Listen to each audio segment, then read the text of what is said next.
Yeah, they're all long. I mean, you don't. That's the time of the year that you need to enjoy, with your family, and you actually got a normal day. But it's, this is the day that we all wait for. There's probably a couple hundred teams across the country waiting for this day.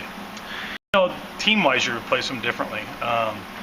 Personally, it was a great group of 7 guys. I'm really proud of that group. All 7 of them graduated before their careers were done.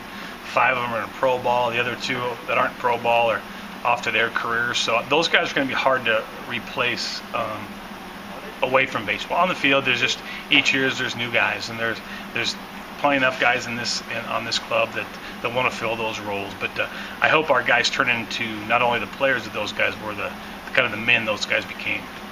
Yeah, I mean, we're still sophomore rotation, and I guess we are young, but there's no excuse. I mean, 2 of those guys were freshmen in the rotation on Friday and Saturday last year as freshmen, and the third one, Scotty Simons, he set the school record. He's been out there more than anybody. So we're young, but they're not inexperienced, and I like young, experienced players.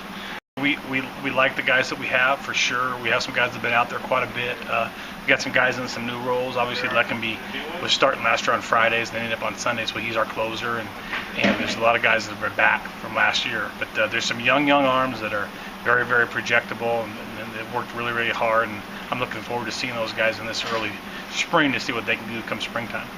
Not as young. I mean, we are obviously young offensively with losing those 5 guys, but with Tanalou and Jacobs and Roberts, all 3 of those guys redshirted, and Trace, actually. We had 4 guys that have already been in the program and played. So they've been around a little bit. They just were redshirting last year. Benny and Nick hadn't played yet, but they had a whole redshirt year. So we're not as young as we kind of look when it comes to offensive.